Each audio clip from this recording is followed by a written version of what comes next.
जय श्री राम दोस्तों। जंगल में एक बहेलिया शिकार कर रहा था। बहेलिया होने के कारण पशुओं से दया दिखाने का तो सवाल ही नहीं था। मनुष्यों के प्रति भी उसका स्वभाव क्रूर था। उसने कई जानवर मारे, कुछ तो पिंजरे में बंद कर दिए। शिकार करके शाम को वह घर लौट रहा था कि ओले पड़ने लगे। सर्दियों के दिन थे, भीगने के कारण उसकी बुरी दशा हो गई। उस पर बेहोशी चढ़ रही थी। बहेलिया भटकने लगा। उसे हर ओर तूफान के कारण धरती पर गिरे पक्षियों के घोंसले और मृत बच्चे दिखाई दे रहे थे। बहेलिया एक घने पेड़ के नीचे रुका। वहां उसे जमीन पर पड़ी एक कबूतरी दिखी जो सर्दी से कांप रही थी। वह खुद कष्ट में था, लेकिन लालच ऐसा कि उसने कबूतरी को पिंजरे में डाल दिया। उसने रात उसी पेड़ के नीचे बिताने का तय किया। पत्ते बिछाए और पत्थर पर सिर रखकर लेट गया। उस पेड़ पर एक कबूतर अपने परिवार के साथ रहता था। कबूतरी नहीं लौटी तो कबूतर को चिंता हुई।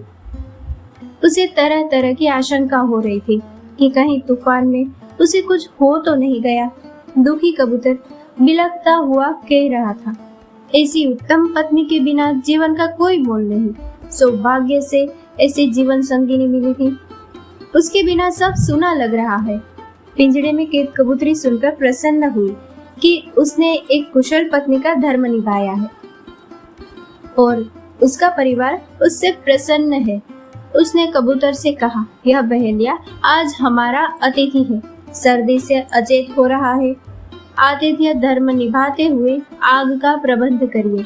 मेरे लिए दुख न करें, आपको दूसरी पत्नी मिल जाएगी। धर्म के अनुकूल पत्नी की बातें सुनकर कबूतर खुश हुआ। लोहार के पास से एक जलती लकड़ी चोंच में लाया और सूखे पत्तों पर डाल दिया। आग जली तो बहेलिया की जान बची। बहेलिया ने कहा, अतिथि के लिए भोजन का भी प्रबंध करो। कबूतर ने कहा, हम सभी अन्न संग्रह तो नहीं करते, फिर भी तुम्हारी भूख मिटाने को कुछ करता हूँ। कबूतर ने अग्नि की 3 बार प्रदक्षिणा की और फिर उसमें कूद गया। कबूतर का त्याग देखकर बहेलिये को पछतावा हुआ। एक पक्षी होकर इसमें दूसरों के प्राणों पर इतनी दया है।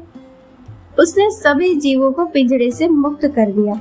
कबूतरी ने क्षमा मांगी और वचन दिया कि क्रूर कर्म त्याग देगा। पति के त्याग से एक मानव में हुए इस परिवर्तन से कबूतरी गर्व कर रही थी। कबूतरी विलाप करने लगी, मेरे पति के समान वचन पालक कोई दूसरा नहीं हो सकता। धर्म पालन के लिए उसने जीवन त्याग दिया। मेरे प्राणों का क्या मोल। कबूतरी ने भी प्राण त्याग दिए। अतिथि सेवा महान धर्म है। अतिथि का सहारा लेने वाले अतिथि के प्रति भी कर्तव्य नहीं भूलना चाहिए। क्या पता उस दिन ईश्वर स्वयं उस अतिथि में समाकर आपकी परीक्षा ले रहे हो। दोस्तों, इस कथा को लाइक, शेयर और हमारे चैनल को सब्सक्राइब करना ना भूलें। जय श्री राम।